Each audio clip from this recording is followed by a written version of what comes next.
गौरी पुत्र गणेश भगवान की जय। चौथ माता की जय। श्री शिवाय नमस्तुभ्यम। प्रिय भक्तजनों, आप सभी को संकष्टी चतुर्थी की हार्दिक शुभकामनाएं। भक्तजनों, आज आप सभी इस वीडियो में चौथ माता की कथा और भगवान गणेश जी की कथा को सुनेंगे।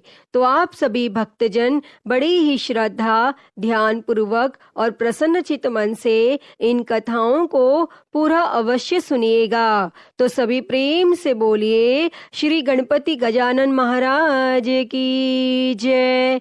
चौथ माता की जय। एक साहूकार था, उसको एक बेटा और बहू थे। बेटा और साहूकार के पास पूर्वजों का कमाया हुआ बहुत सारा धन था। दोनों कुछ काम नहीं करते, उसी धन संपत्ति से अपना गुजारा करते थे। और जब भी बहू गाय को रोटी देने नीचे जाती तो उसकी पड़ोसन पूछती, बहू क्या खाकर आई है? तब बहू कहती, ठंडी बासी खाकर आई हूँ। तब एक दिन साहूकार के बेटे ने यह बात सुन ली और उसने अपनी माँ को सारी बात बताई और पूछा, माँ तू रोज गर्म गर्म खाना परोसती है, तब भी तेरी बहू पड़ोसन से ठंडी बासी खाकर आई हूँ ऐसा क्यों कहती है? तब माँ ने कहा, बेटा मैं तो चारों थालियां एक समान लगाती हूँ, पर यदि तेरे को विश्वास नहीं हो तो कल अपनी आँखों से देख लेना। और फिर दूसरे दिन बेटा तबीयत खराब होने का बहाना करके लेट गया और उसने देखा कि उसकी पत्नी ने खीर खांड का गर्मा गर्म भोजन किया और रोजाना की तरह वो नीचे उतरी। तब पड़ोसन ने पूछा, बहू क्या खाकर आई है? और उसने वही रोजाना वाला जवाब दिया। तब उसके पति ने उसका हाथ पकड़ लिया और पूछा, अभी तो तू गर्म गर्म खाना खाकर आई है, फिर झूठ क्यों बोला? तब उसकी पत्नी ने कहा, ये धन न तो आपका कमाया है और न ही आपके पिताजी का। अगर इसी तरह धन खर्च करते रहे तो एक दिन गरीब हो जाएंगे। तब उसके पति को अपनी पत्नी की बात बुरी लगी और वह कमाने के लिए विदेश चला गया और यहाँ उसकी पत्नी 12 महीने की चौथ का व्रत किया करती थी।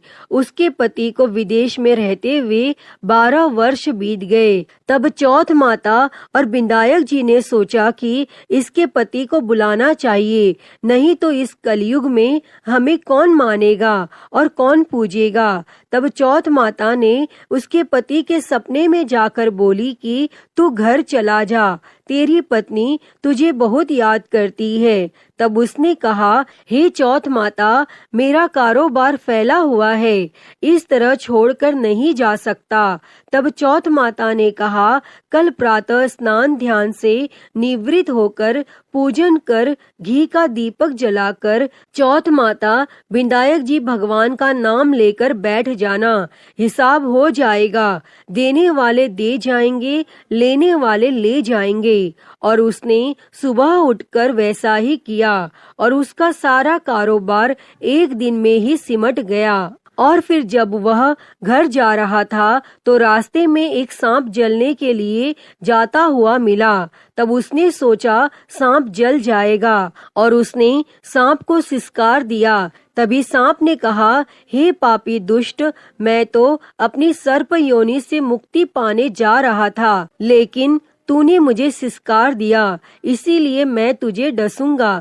तब वह लड़का बोला, हे सर्पराज, तुम मुझे अवश्य डस लेना, बस मैं एक बार अपनी माँ यम पत्नी से मिलना चाहता हूँ।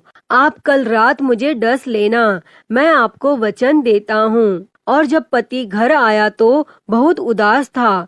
माँ और पत्नी से मिला और अपने कमरे में जाकर सो गया। तब पत्नी के पूछने पर उसने सारी घटना बता दी और उसकी पत्नी बहुत चतुर थी। उसने पहली सीढ़ी पर दूध का कटोरा रख दिया, दूसरी पर बालू मिट्टी बिछा दी, तीसरी पर फूल की पंखुड़ियाँ बिखेर दी, चौथी पर इत्र छिड़क दिया, पांचवी पर गुलाल बिछा दी, छठी पर मिठाई रख दी और सातवीं पर सत्तू डाल दिया और अपनी चोटी नीचे लटकाकर कमरे का दरवाजा खुला छोड़कर सो गई। और तब सांप आया, उसने दूध पिया, बालों में किलोर कर बोला, साहूकार के बेटे, तूने सुख तो बहुत दिया, पर वचनों से बंधा हूँ, डसूंगा अवश्य। और 7 सीढ़ियों पर उसने ऐसा ही कहा।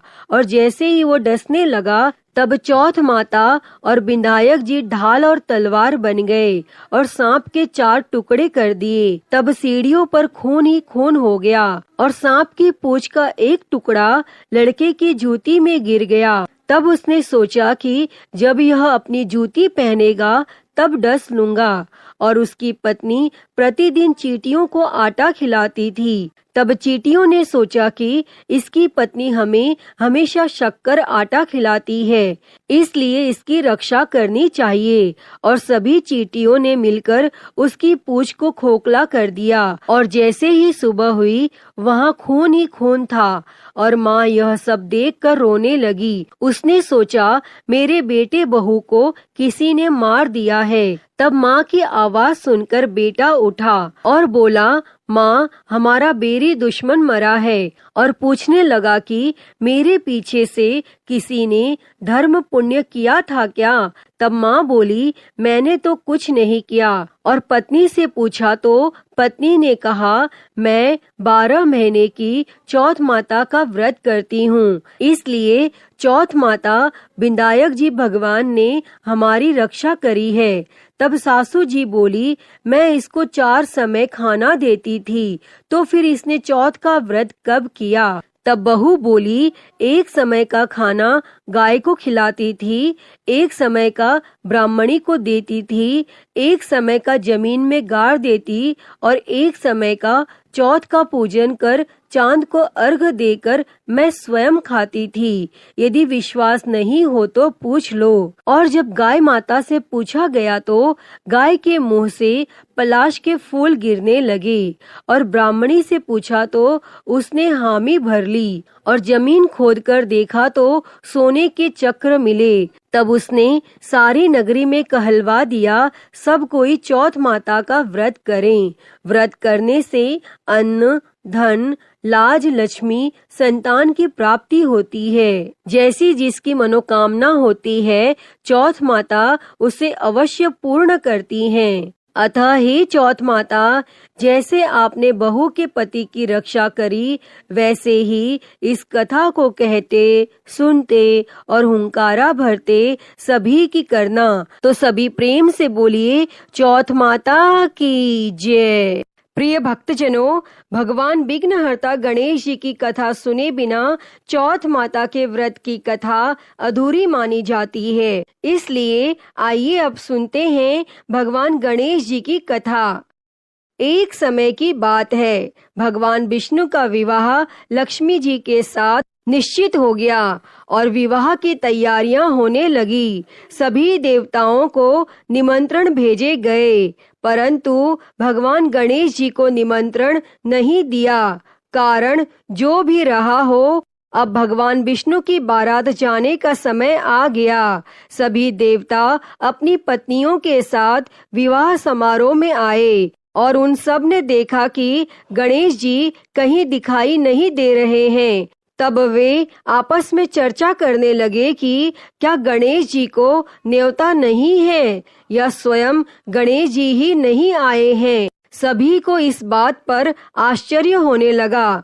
तभी सबने विचार किया कि भगवान विष्णु से ही इसका कारण पूछा जाए। तब विष्णु भगवान से पूछने पर उन्होंने कहा कि हमने गणेश जी के पिता भोलेनाथ महादेव को न्योता भेजा है। यदि गणेश जी अपने पिता के साथ आना चाहते हो तो आ जाते, अलग से न्योता देने की कोई आवश्यकता भी नहीं थी। दूसरी बात यह है कि उनको 1.25 मन मूंग, 1.25 मन चावल, 1.25 मन घी और 1.25 मन लड्डू का भोजन दिन भर में चाहिए। यदि गणेश जी नहीं आएंगे तो कोई बात नहीं, दूसरे के घर जाकर इतना सारा खाना पीना अच्छा भी नहीं लगता। और इतनी वार्ता कर ही रहे थे कि किसी एक ने सुझाव दिया, यदि गणेश जी आ भी जाएं तो उनको द्वारपाल बनाकर बैठा देंगे कि आप घर की देखभाल करना। आप तो चूहे पर बैठकर धीरे धीरे चलोगे तो बारात से बहुत पीछे रह जाओगे। और यह सुझाव भी सबको पसंद आ गया तो विष्णु भगवान ने भी अपनी सहमति दे दी। होना क्या था, इतने में गणेश जी वहां पहुँचे और उन्हें समझा बुझाकर घर की रखवाली करने बैठा दिया और बारात चल दी। तब नारद जी ने देखा कि गणेश जी तो दरवाजे पर ही बैठे हुए हैं, तो वे गणेश जी के पास गए और रुकने का कारण पूछा। तो गणेश जी कहने लगे कि विष्णु भगवान ने मेरा बहुत अपमान किया है। तब नारद जी ने कहा कि आप अपनी मूषक सेना को आगे भेज दें तो वह रास्ता खोद देगी, जिससे उनके वाहन धरती में धंस जाएंगे। तब आपको सम्मान पूर्वक बुलाना ही पड़ेगा। अब तो गणेश जी ने अपनी मूषक सेना जल्दी से आगे भेज दी और सेना ने जमीन पोली कर दी। और जब बारात वहां से निकली तो रथों के पहिए धरती में धंस गए और लाख कोशिश करें परंतु पहिए नहीं निकले। और सभी ने अपने अपने उपाय किए परंतु पहिए तो नहीं निकले, बल्कि जगह जगह से टूट गए।